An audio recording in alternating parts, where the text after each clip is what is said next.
Catherine et les siens ont dû fuir Paris insurgé et se réfugier en Bourgogne. La jeune fille y séduit le tout-puissant duc Philippe. Mais, au hasard des chemins, Catherine rencontre Arnaud de Monsalvi et en tombe amoureuse. Ensemble, ils vivent le martyre de Jeanne d'Arc, au cours duquel leur amour éclate enfin.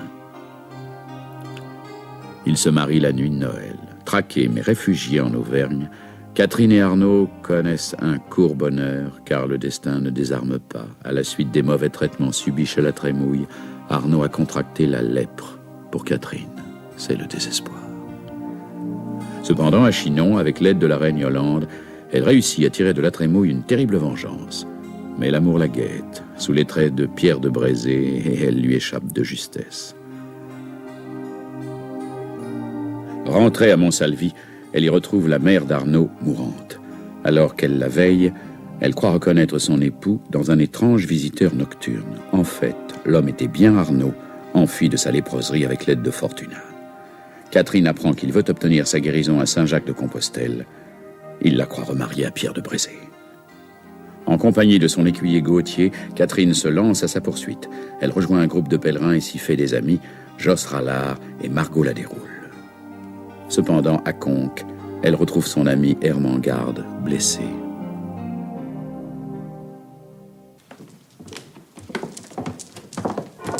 Ah, le premier coup de la messe. Ne vous pressez pas comme ça, dame Gillette. Vous avez tout votre temps. Madame de Monsalvi, la comtesse de Châteauvillain désire vous parler. Encore? Mais nous avons parlé la moitié de la nuit. Elle va beaucoup mieux. Je vous rejoins à l'église.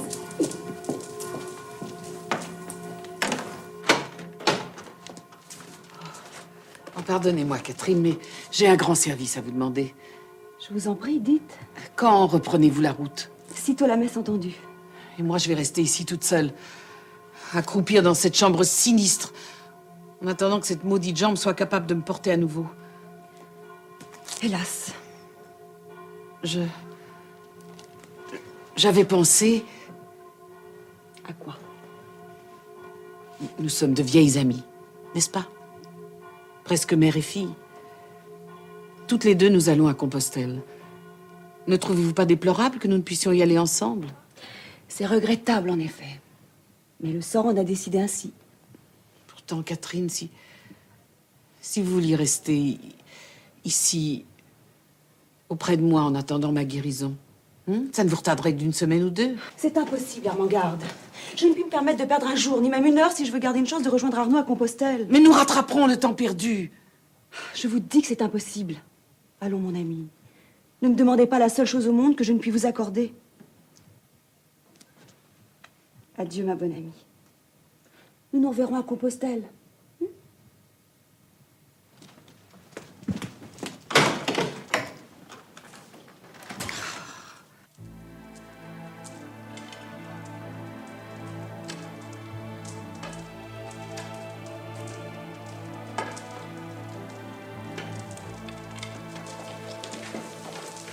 Vous êtes en retard, messères. Aujourd'hui, l'étape sera longue. Cette femme ne peut nous accompagner. Je lui donnerai un de mes chevaux. Non! Je répète une fois encore que je ne veux pas de chevaux avec nous. Le chemin de Saint-Jacques se fait à pied.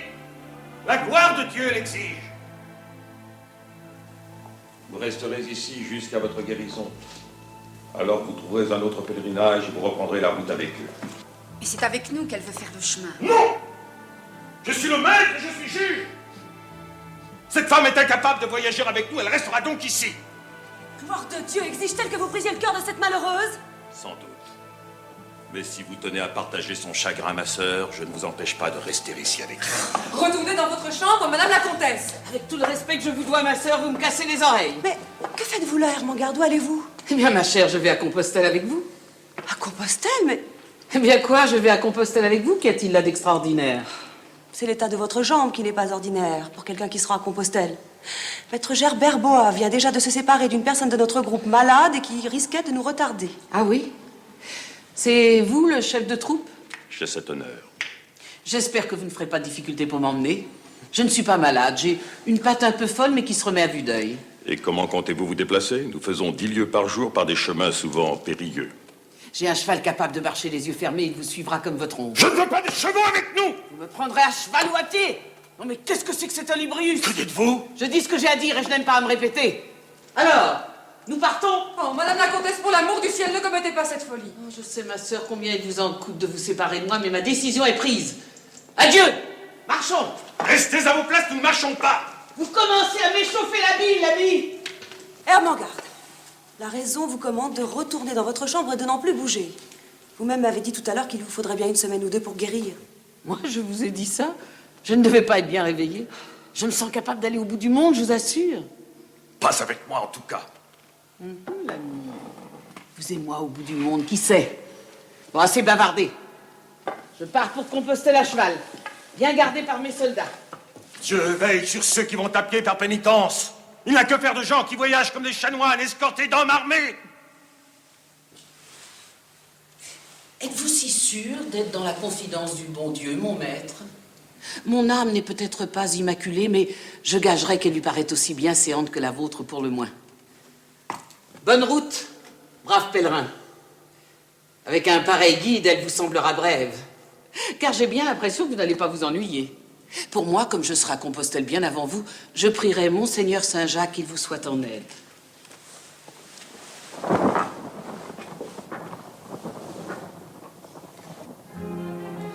Ermengarde!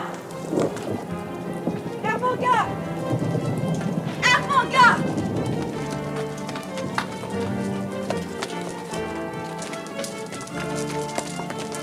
Ermengarde! Ermengarde! Ayez crainte, Catherine. Dès que j'apercevrai le capitaine de Montsalvi, je lui dirai de vous attendre. J'espère qu'il m'écoutera. Ermengarde, non! Que voulez-vous, mon enfant? Gauthier! Catherine, Mettez-les nos chevaux. très bien. Je vous accompagne. Voyez l'ardeur de la foi qui conduit cette femme. La foi, je ne sais, maître Boa. Mais l'amour, oui, ça, vous pouvez en être certain. Eussiez-vous avalé votre bourdon. Partons. Emmenez-moi. Moi aussi, Dame Catherine, je courrai derrière votre cheval. Pourquoi pas? Eh bien, mon maître, on dirait que vos gens n'ont pas une folle passion pour vous. Va des rétro-satanas. Qu'ils s'éloignent avec vous plutôt que de contaminer mon troupeau. Bien dit. Adieu, mes agneaux. À genoux tous. Et prions, mes frères. Le Seigneur nous a délivrés de ces démons aux figures de femmes. Qu'il soit béni à jamais.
Un homme de la comtesse a déserté.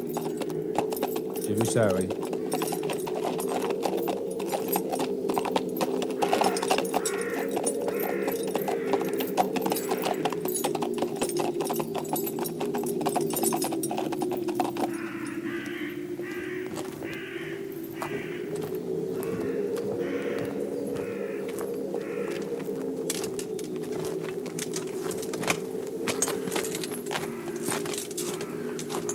Sentez-vous plus mal? Je crève de chaleur.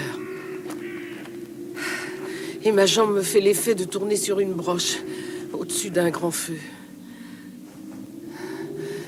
Peut-être ai-je présumé de mes forces, mais si nous étions restés à Congres, 8 ou 10 jours. Mais qui vous en empêchait? C'est vous qui êtes arrivé avec vos béquilles au nez de Gerberboa. Ne me grondez Et qui pas. avez menacé de partir seul avec vos chevaux et votre escorte. Catherine, ne me grondez pas. Je sais bien que je ne suis qu'une vieille bête, mais... Que voulez-vous? Quand je vous ai imaginé toute seule, traversant la France et l'Espagne au milieu de ces pèlerins locteux avec cet énergumène fanatique, Et puis je vous retrouve enfin, après tant d'années. Je ne voulais pas vous perdre encore.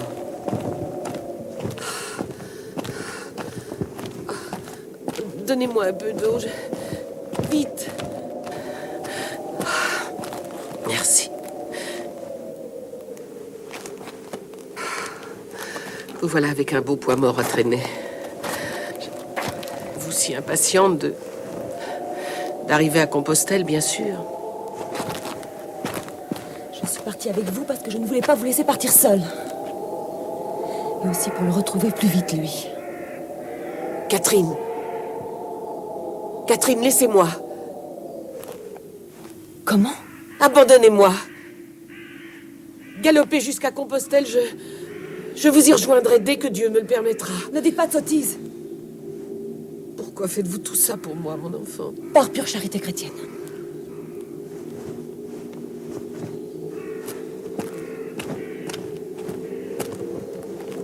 Et aussi parce que je vous aime bien. Allons. Reposez-vous un peu. Dormez si vous le pouvez. Nous reprendrons la route dès que vous vous sentirez mieux. Vous êtes une bonne petite fille.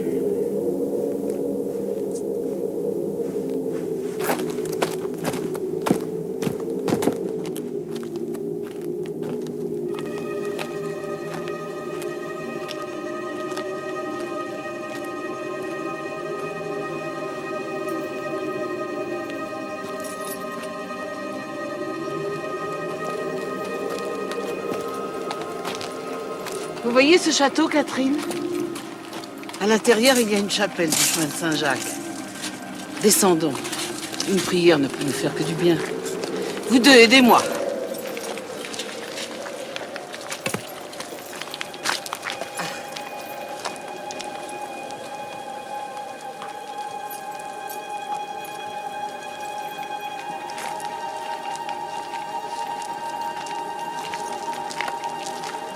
Allez, ça ne fait jamais que la 4e station de la journée. Vous avez vu par où elle nous fait passer? Quand j'ai vu la comtesse de Châteauvillain pour la première fois, je ne l'ai pas prise pour Saint-Hermangard. Moi non plus. Surtout après l'avoir entendu jurer Dieu et le diable comme un palefrenier. Vous voyez bien qu'il ne faut jamais juger les gens sur la mine. Et la comtesse encore moins qu'une autre.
Vous n'avez pas faim, madame la comtesse? Décidément, non. La fièvre et la fatigue me coupent l'appétit. Je vais me coucher. C'est bon, moi, de vous en dénicher une vraie chambre avec un vrai lit. Ah, je leur ferai une belle aumône. Catherine, voulez-vous me conduire? Oui. Josse. Cette maudite jambe. Bonsoir, mes bons amis. Vous êtes décidément des anges pour moi.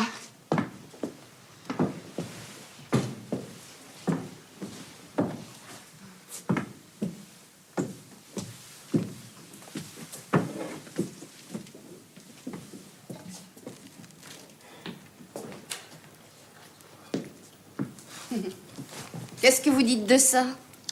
Que si nous étions des anges, il y a longtemps que nous serions arrivés à Compostelle. Et même si nous marchions à bonne allure sans crever les chevaux, on serait déjà au milieu de l'Espagne. Au train où nous allons, Gerbert Boel est au tombeau de Saint-Jacques avant nous. Une journée à Figeac pour trouver des chevaux frais, 2 nuits à Cahors parce que c'était dimanche, à Condom 2 jours parce que c'était la Saint je ne sais quoi, visite détaillée d'une bonne douzaine d'églises et d'au moins 50 chapelles. Et jamais une messe basse, fidon. Grand-messe solennelle, avec diacre, sous-diacre, chantre et procession de 9h à midi. Encore heureux qu'on soit pas en carême. Elle nous ferait faire un détour de 100 lieues pour trouver du poisson frais. Mais qu'est-ce qu'elle a dans la peau, cette satanée comtesse?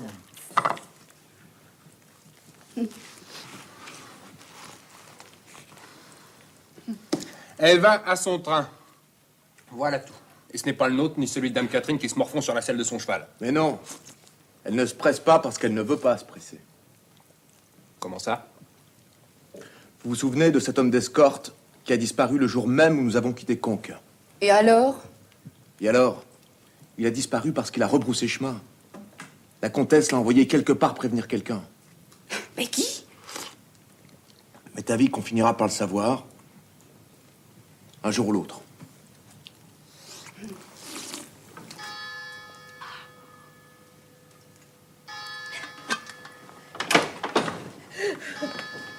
Mais Ermengarde, les chevaux sont scellés, tout le monde est prêt. Oh, Catherine, je souffre le martyre. Ma maudite jambe m'a empêché de fermer l'œil de toute la nuit. Et vous avez vu le moine infirmier? Oui. Oh, quand je pense à tout ce temps que je vous ai déjà fait perdre, oh, Catherine. Me le pardonnerez-vous jamais? Que dit le moine infirmier? Il dit qu'il me faut 2 ou 3 jours de repos absolu, sinon ma vie est en grand danger.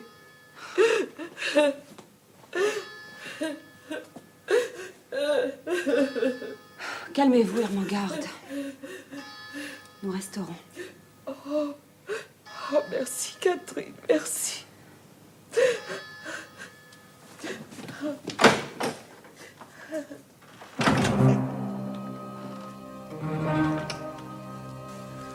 Je l'aurais parié, Dame Catherine. Nous serons à Compostelle l'an prochain, vous verrez. Mais la comtesse est à bout de force, Gauthier. Vous avez bien vu, elle n'a rien pu prendre au souper. La fièvre lui ôte l'appétit. Mon œil. Mon œil. Avec tout le respect que je vous dois, je répète mon œil, Dame Catherine. Hier soir, j'ai vu un moine lui porter un poulet entier et une cruche dans sa chambre. Une cruche de vin. Il en a renversé sur le pavage du corridor. À part ça, c'est une femme à qui la fièvre coupe l'appétit. Et la soif aussi, sans doute. Il faut voir la chose en face, Dame Catherine. La comtesse fait tout ce qu'elle peut pour nous retarder. Mais enfin, c'est ridicule.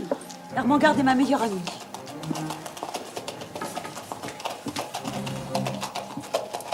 En voilà du monde. Et du beau monde, Malpeste. C'est peut-être celui que tu attends, Joss. Qu'est-ce que ça signifie? Vous attendez quelqu'un, Joss? Moi? Ah non, Dame Catherine, j'attends personne. Mais la comtesse de Châteauvillain, oui, ça j'en suis persuadé. Attendons. Nous verrons bien si je me trompe.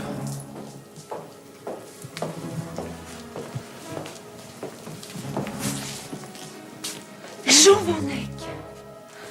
Jean Van Eyck. Bonjour, Catherine. Mais vous n'êtes pas surpris de me voir? Mais non. En fait, c'est à vous qu'on m'envoie en ambassade. À moi? En voulez-vous la preuve? J'ai ordre de ne remettre cette lettre qu'à vous seul. Et vous saviez où me trouver? Je savais que je vous trouverais sur certains chemins de Saint-Jacques que l'on jalonnerait pour moi. J'ai fait grande diligence. En fait, j'étais décidé à aller jusqu'à Compostelle s'il le fallait. Des chemins que l'on jalonnerait pour vous? Qui? Ne vous en doutez-vous pas? Aussi.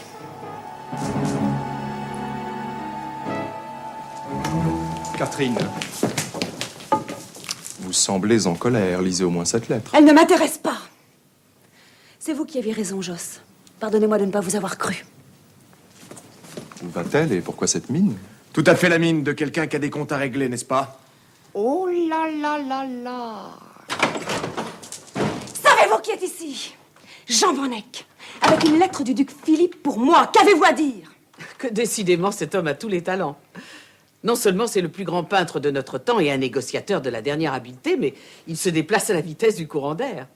Sans compter que c'est un fidèle ami. Je n'en dirai pas autant de vous. Et vous vous dites mon ami. Et je vous l'ai prouvé maintes fois. Pourtant, vous n'avez pas hésité à me trahir. Je ne vous ai pas trahi, Catherine. On ne trahit pas quelqu'un quand on cherche seulement son bonheur. Mon bonheur? C'était une folie, mais en vous retrouvant si subitement, j'étais emplie à la fois de joie et de crainte pour vous, de terreur même. Continuez. Je ne supporte pas de vous voir gâcher votre vie pour un rêve dont vous voulez à tout prix faire une réalité. Voilà que vous parlez comme l'abbé Bernard. Mais je ne suis pas un abbé, Catherine. Je suis votre amie. Et je le resterai tant que je vivrai. Quant à l'homme dont vous portez le nom, j'ai toujours pensé qu'avec lui, vous perdriez votre temps et votre jeunesse. Et ce que vous m'avez appris l'autre nuit à Conques n'a fait que confirmer ma conviction. Alors vous avez décidé d'alerter le duc Philippe? Oui, en effet, j'ai envoyé un de mes soldats. Apparemment, il est arrivé à bon port. Ne vous en réjouissez pas. Vous n'avez pas gagné, Ermengarde, et vous ne gagnerez jamais contre moi. Malade, malheureux et désespéré, Arnaud m'est plus cher qu'il ne l'a jamais été. Voilà ce dont vous devez vous persuader une bonne fois. Mais il est perdu pour vous. Perdu à jamais. On ne guérit pas de la lèpre. Voilà que vous parlez de nouveau comme l'abbé Bernard. Allez-vous douter, vous aussi, de la puissance de Dieu? Votre époux ne guérira pas. Alors à quoi bon continuer à courir des dangers dans l'espoir de le rejoindre? Oubliez-le, Catherine. Oubliez-le. Et décidez-vous enfin à être heureuse. Parce que, selon vous, je n'ai d'autre chance de bonheur qu'auprès du duc Philippe? J'ignore s'il en existe d'autres, mais celle-là est sûre.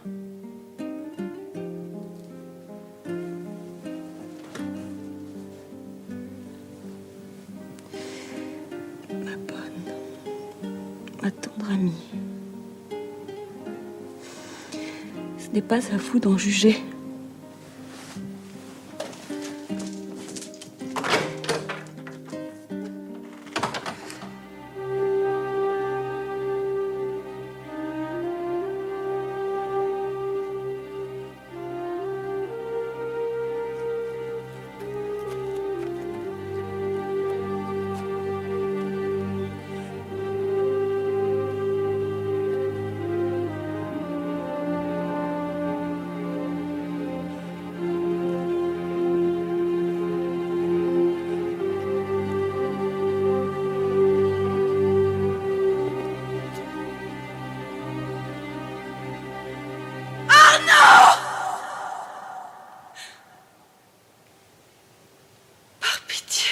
Reviens.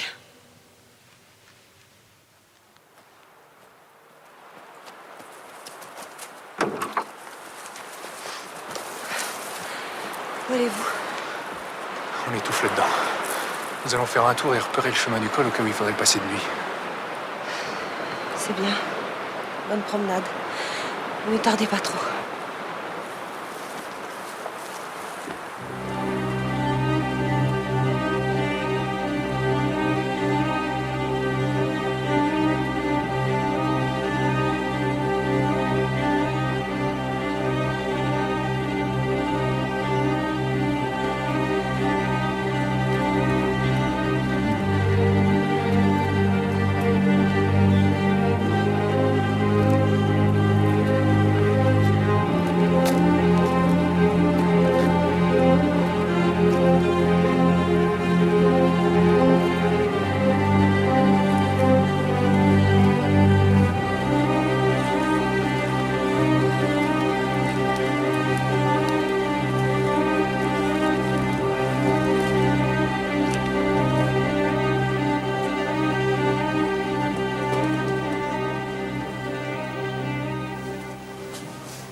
Êtes-vous décidée à me détester, Catherine?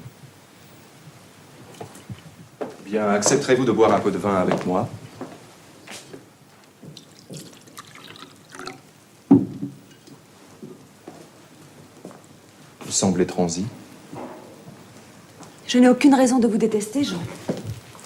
Vous ne faites qu'obéir aux ordres. Et puis, vous venez de si loin. Oh, je serais venu de plus loin encore. La pensée de vous retrouver m'était très douce. Vous avez toujours été mon modèle préféré. Le plus beau aussi. Votre modèle a beaucoup changé en 5 ans.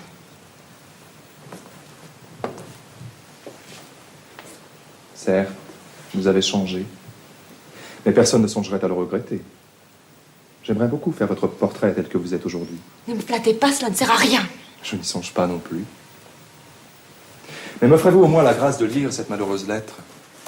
Si je ne peux affirmer que vous l'avez lue, Monseigneur ne me le pardonnera pas. Eh bien, donnez-la moi.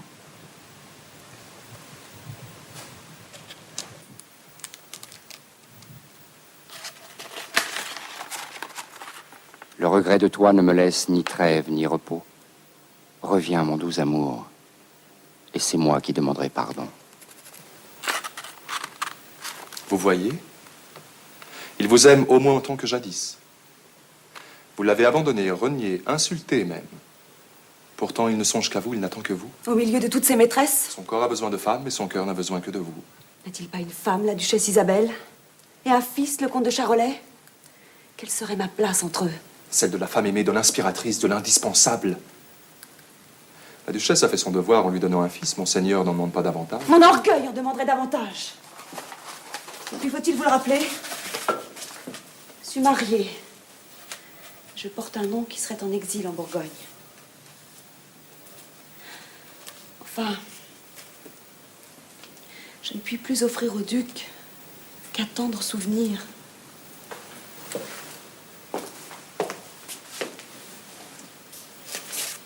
Relisez cette lettre, Catherine.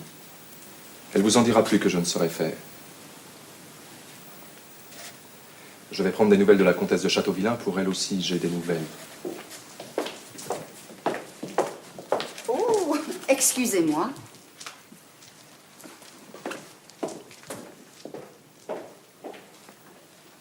Vous ne me dérangez pas, Margot. J'ai déjà lu cette lettre. Mais d'où venez-vous avec cette mine rayonnante? J'ai été à Confesse. Et comme ça m'était pas arrivé depuis longtemps, je me sens mieux. Plus légère, comme qui dirait. Je devrais vous imiter. J'avoue que je me sens troublée. C'est cette lettre? Vous avez fini par l'accepter? Il le fallait bien. Jean Vanneck a toujours été pour moi le meilleur des amis. Je ne pouvais le renvoyer à son maître avec cette lettre encore scellée. Pourtant, à présent, je regrette de l'avoir lue. Elle a réveillé des souvenirs que je croyais morts. Le cœur n'oublie pas, même quand on voudrait l'y obliger. Mais si cette lettre vous a troublé, c'est que celui qui l'a écrite compte encore un peu pour vous. Dans ce cas, c'est de votre cœur qu'il faut prendre conseil. De mon cœur? Oui. J'ai remarqué que quand on ne l'écoute pas, on le regrette presque toujours, même quand on a l'impression de faire une folie. Vous avez raison, Margot. J'irai là où mon cœur me dit d'aller. En Bourgogne? À Compostelle.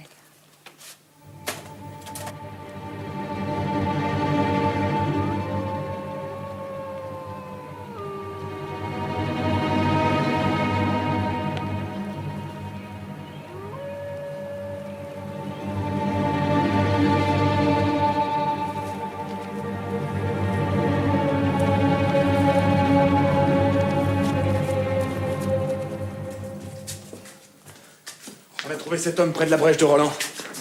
Il a dû être attaqué par des brigands. Ils l'ont drôlement arrangé. Enfin, il est vivant. Venez voir, Dame Catherine, il devrait vous intéresser.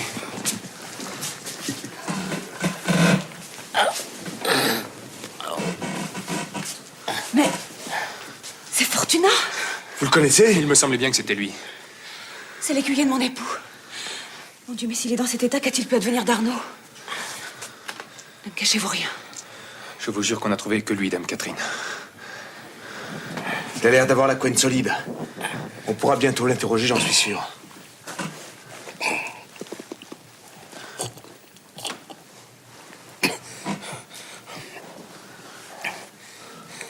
Alors, tu te sens mieux? Je reviens de loin, pas vrai? D'assez loin, oui. Les brigands? Toute une meute. Des chiens maudits. Fortuna, où est Messire Arnaud? Madame la comtesse, c'est pas Dieu possible. Où est mon époux, Fortuna? Était-il avec vous lorsqu'on vous a attaqué? Allons, répondez! Doucement, il n'est pas encore très solide. Il est assez pour me répondre. Ça vous intéresse? Je me demande bien pourquoi. Vous l'avez trahi, abandonné. Alors qu'est-ce que ça peut bien vous faire, ce qu'il est devenu? Vous vous en foutez comme de votre premier amant. Doucement! Ou bien tu réponds et tu réponds poliment, ou bien moi je te ramène où je t'ai trouvé, mais je t'assomme avant, alors choisis! Ça va. Le nouveau favori? T'as remplacé le beau damoiseau avec sa grande gueule? Allez. De toute façon, je m'en fous. Vous savez qu'elle autant que tu voudras. À présent, elle peut plus faire de mal à Messire Arnaud. Il est mort! Mort? Jamais de la vie. Mais heureux. Débarrassé de vous. Et guéri. Guéri? Oh, Monseigneur Saint-Jacques. Ah! Je vénère Monseigneur Saint-Jacques. Mais vraiment, il n'y est pour rien du tout. Mais alors? Alors, je vais vous raconter tout ça par le menu. Figurez-vous qu'en arrivant à Burgos, on a rencontré une ambassade que le roi de Grenade envoyait au roi Jean de Castille. Le roi mort de Grenade envoie des ambassadeurs au roi de Castille. Un infidèle et un chrétien. Oui, paraît que ça arrive de temps en temps dans ce pays. D'ailleurs, c'était pas vraiment un ambassadeur, mais plutôt une ambassadrice. Une femme? Et quelle femme! La propre sœur du roi de Grenade, la princesse Zobeïda. La plus belle femme que j'ai jamais vue. Les cheveux noirs d'ébène qui lui tombent jusque-là. Des yeux, une gorge, des reins. Oui, bon, ça va, comme tout le monde. Non, justement, pas comme tout le monde. Par exemple, elle est bien plus belle que vous. Et c'est ce que doit penser Messire Arnaud à l'heure actuelle.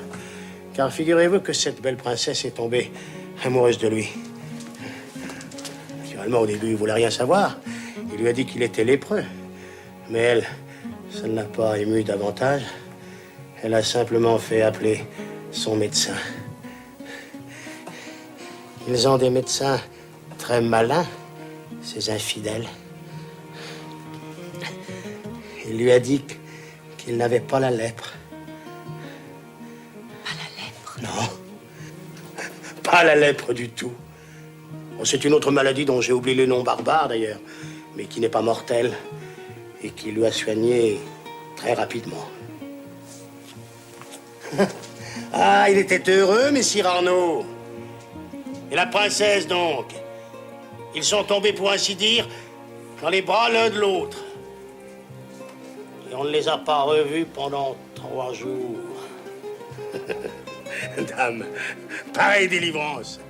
Ça se fête! Tu mens! Tu mens parce que tu me détestes! Oui, je vous déteste. Et même je vous hais. Pour tout ce qu'un bon chevalier a souffert de vous. Mais je jure, vous entendez, sur le salut de mon âme, je jure qu'à l'heure actuelle, Messire Arnaud est guéri, qu'il est l'amant de cette princesse, et qu'il est parti avec elle pour Grenade. Alors pourquoi n'es-tu pas avec lui? Parce qu'il m'a renvoyé à sa mère, pour qu'elle apprenne sa guérison. Et ça fut ta Grenade dans les bras d'une infidèle. Heureuse nouvelle à apprendre à une mère chrétienne. Tu peux aller où tu voudras. Dame Isabelle est morte. Et c'est heureux. Car tes paroles l'auraient tuée. Allez-vous m'écouter à présent? Je veux dire, allez-vous enfin revenir là où l'on vous attend, là où l'on vous aime? Je n'ai pas plus de raison de vous suivre à présent que je n'en avais tantôt. Pourtant. Alors vous aussi, vous croyez qu'Arnaud est à jamais perdu pour moi? Mais Catherine, vous avez bien entendu le récit de cet homme. Oui. Et ma résolution reste aussi forte. Vous ne pensez pas ce que vous dites, vous voulez... Pour un diplomate, vous ne comprenez pas vite, Jean. Je vais aller à Grenade, Rechercher le père de mon fils, Arnaud de Monsalvi, mon époux. C'est de la folie pure. Jamais vous n'y arriverez. Je suis toujours arrivée là où je voulais aller. Il se trouve que j'ai un ami à Grenade, le propre médecin du calife. Vous souvenez-vous? Aboul Rire. Il a aussi été un temps le médecin et l'ami de mon premier époux, le grand argentier de Bourgogne. Quand il est reparti à Grenade, Abou m'a dit, si un jour tu ne sais plus où aller ni que faire, viens me rejoindre à Grenade. Dans ma maison, tu trouveras la paix. Vous voyez, mes raisons sont plus fortes que vos craintes. J'irai donc à Grenade. Et si vous tenez absolument à ramener quelqu'un au duc, ramenez-lui donc la comtesse de Châteauvillain. Elle va à tout prix partir pour Grenade. Impossible de l'en faire démordre. Elle n'y parviendra jamais vivante, jamais. Ces morts sont de vrais C'est sauvages. ce que je lui ai dit, mais elle refuse de me croire. Elle prétend y rejoindre son ami médecin, Abou. Ah oui, je le connais. C'est un habile homme, en effet. Même un brave homme. À supposer qu'elle le rejoigne, sans se faire 20 fois violer et couper en morceaux, elle n'a aucune chance de retrouver Monsalvi. Elle s'imagine sans doute qu'on entre dans le palais du calife comme dans un cabaret. Et puis qui sait seulement si Monsalvi est à Grenade. Cette idylle avec une princesse orientale me rappelle les contes de mon enfance. Soit imaginé ou non est de peu d'importance. Je ne vous cache pas que je m'intéresse fort peu aux aventures de ce Monsalvi. Ce que je veux à tout prix, c'est sauver Catherine. Et la ramener triomphalement au duc Philippe. Mon cher Van Eyck, je n'ai pas d'autre désir. Voyez-vous un moyen? J'en vois un très simple et très sûr. Qui est? La force. Demain, à l'aube, nous l'enlevons et nous la ramenons bon gré mal gré en Bourgogne. Mais elle ne vous le pardonnera jamais, jamais. Mais si. Son ressentiment durera quelques mois, et puis le duc saura si bien l'envelopper de ce charme qui n'est qu'à lui. Je vous parie qu'un jour viendra où elle nous remerciera et rira avec nous de l'aventure. Je ne crois pas. Je la connais bien, ma petite comtesse. Je crains, hélas, qu'elle ne soit la femme d'un seul amour. Ma chère comtesse, je vous découvre avec ravissement une étonnante fraîcheur d'âme. Il n'existe pas de femme d'un seul amour. Comment vous y prendrez-vous? Ne vous en souciez pas. Songez seulement...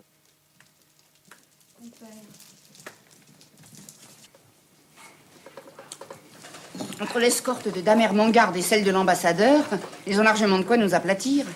Nous sommes 1 contre 4. Et encore, nous comptons toutes les deux pour des hommes. Il faut partir d'ici cette nuit même. À pied, alors. J'ai glissé un œil au dehors, l'écurie est gardée. Le Flamand a mis là-bas 2 hommes armés jusqu'aux dents. Jean Van Eyck, que je croyais mon ami et qui est prêt à me faire cette violence.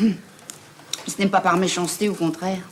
Il est vraiment persuadé que vous courez à votre perte. La comtesse de Châteauvillain et lui vous aiment, pour de bon. Alors ils m'aiment mal. Et ils me connaissent plus mal encore. Un jour, j'ai entendu quelqu'un faire une prière pleine de sagesse.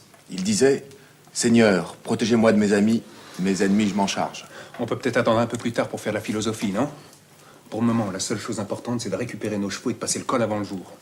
Que les dames prennent des habits d'hommes. J'en ai toujours dans mes bagages. J'en connais trop l'utilité. Et Margot, je ne peux guère leur passer, nous n'avons pas tout à fait la même taille. J'ai peut-être ce qu'il lui faut. Seulement, ce n'est pas très discret, c'est un costume de baladin. Ouais, j'ai fait un peu tous les métiers et j'espérais, sur le chemin de Compostelle, me faire quelque argent. Reste le gros morceau. Les gardes à l'écurie. Si on les attaque de front, ils vont appeler à l'aide et toute la troupe accourt à leur rescousse. Ça pourrait se régler avec 2 carreaux d'arbalète. T'as une arbalète? Non. Et il en faudrait 2. C'est vrai, seulement si quelque chose pouvait faire entrer les 2 imbéciles dans l'écurie. Quelque chose, c'est pas sûr. Mais quelqu'un. Quelqu'un? Avez-vous pas réussi à faire entrer le gros la trémouille dans la forteresse de Chinon, vous, Dame Catherine? Jamais je ne vous laisserai faire une chose pareille. Voulez-vous, oui ou non, qu'ils entrent dans l'écurie? Oui, mais Les mets, c'est votre affaire. On y va! Elle a de l'idée, cette petite.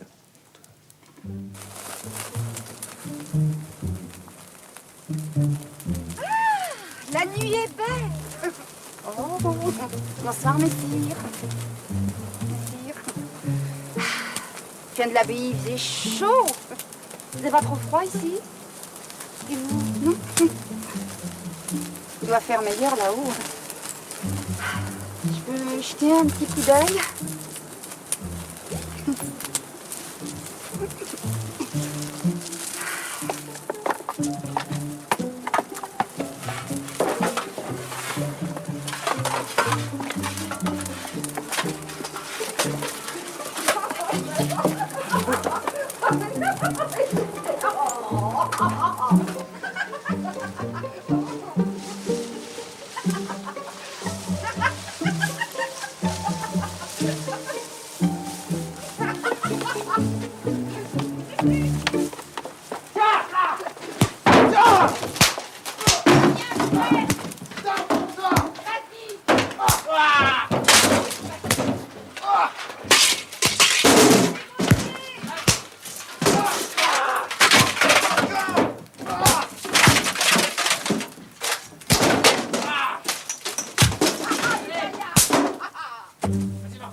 La Nova!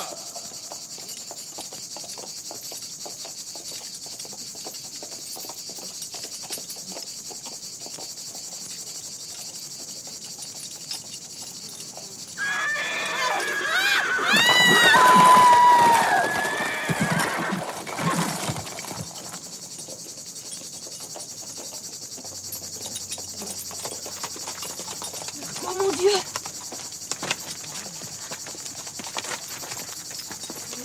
Margot! Gauthier! Inutile de vous époumoner. Ils sont au fond. J'ai bien peur qu'ils soient tombés tous les deux. Regardez! Mon Dieu, mais c'est le cheval de Margot! Enfin, les descendons.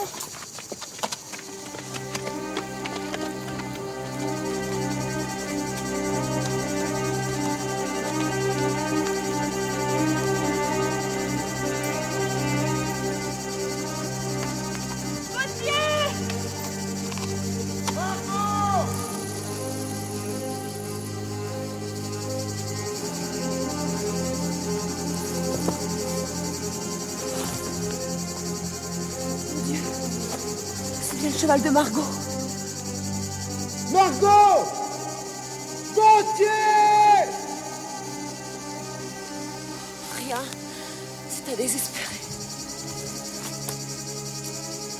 Dame Catherine, regardez! La cape de Margot? C'est pas possible, vous n'allez rien comprendre. Margot! Gauthier! Margot! Gauthier! Margot!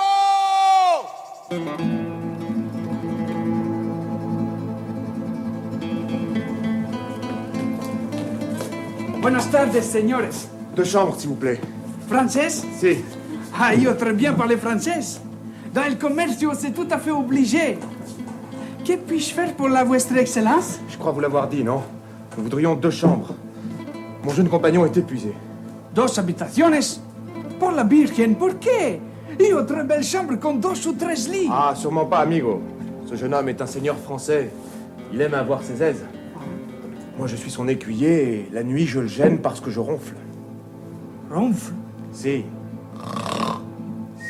Ah, si, 2 chambres. Por aquí, por favor. Allons-y, mon jeune seigneur. Encore un effort et vous dormirez là-haut. Eh, muchas gracias, signor. Le jeune seigneur déteste qu'on porte la main sur lui. Sauf moi. Allez-y, on vous suit. Por aquí. Ah. Por aquí, por aquí.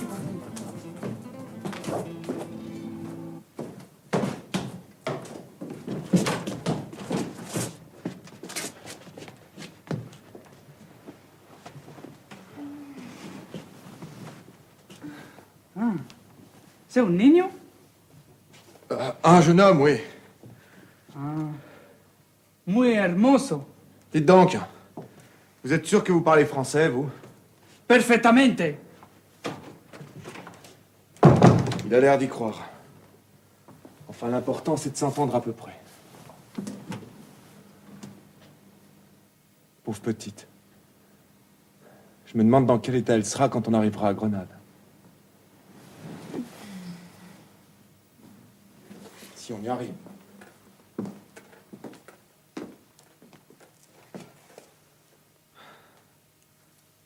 Eh bien, mon vieux Josse, t'es pas très beau à regarder.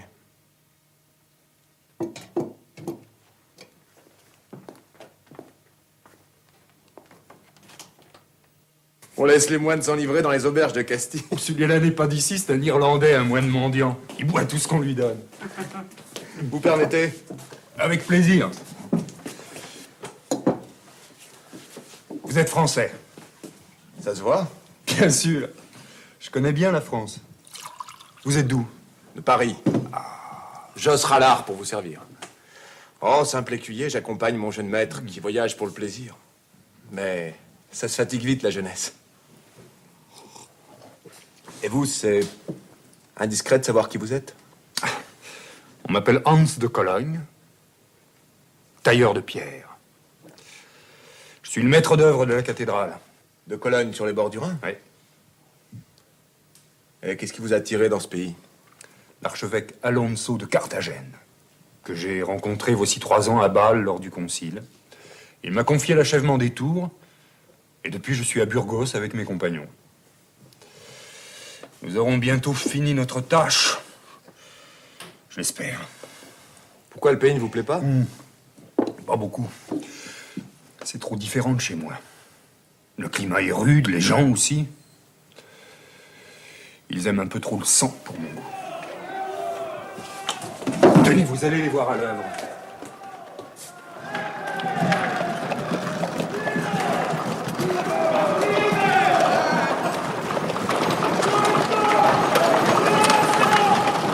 Gauthier! Mais c'est mon ami! Alors taisez-vous! Mais qu'est-ce que c'est que cette histoire de bandits? Une troupe de brigands infeste les monts d'Oka. Ce sont vraiment des gens abominables qui volent, pillent, brûlent et tuent leurs prisonniers dans des supplices terribles. Alors quand on peut mettre la main sur l'un d'eux, c'est la fête. Mais Gauthier de Chazet n'a jamais fait partie de ces gens-là. C'est l'un de mes compagnons, un Français comme moi, vous l'avez entendu, non? Mais comment peut-il être là? Dieu seul le sait. Il a disparu dans la montagne, en même temps qu'un autre serviteur de mon maître. On n'a retrouvé que son cheval, et nous le croyons mort. Merci, maître Inigo. Le travail de la pierre exige des qualités physiques aussi étendues que l'habileté manuelle. D'ici, vous pouvez voir nos échafaudages sur la tour nord où nous achevons le clocheton.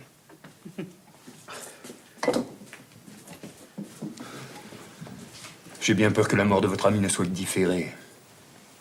Vous avez entendu la foule? Si on ne lui donne pas une bonne exécution, bien cruelle et sanglante, elle cassera tout. Vous croyez que je vais laisser mon ami se faire massacrer par cette foule d'imbéciles, hein? Vous voudriez le tirer de ce mauvais pas? Naturellement, je suis tout prêt à vous aider. Pourquoi naturellement? On ne se connaît pas.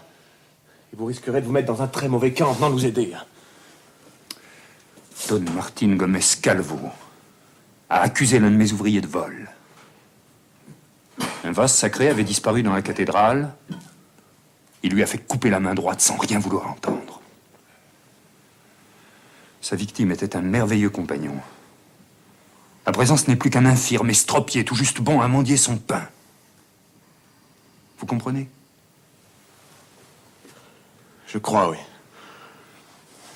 Alors écoutez, j'ai peut-être une idée au sujet de votre ami, mais il est indispensable d'en parler à votre maître.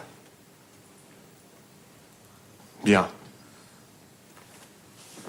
Venez avec moi.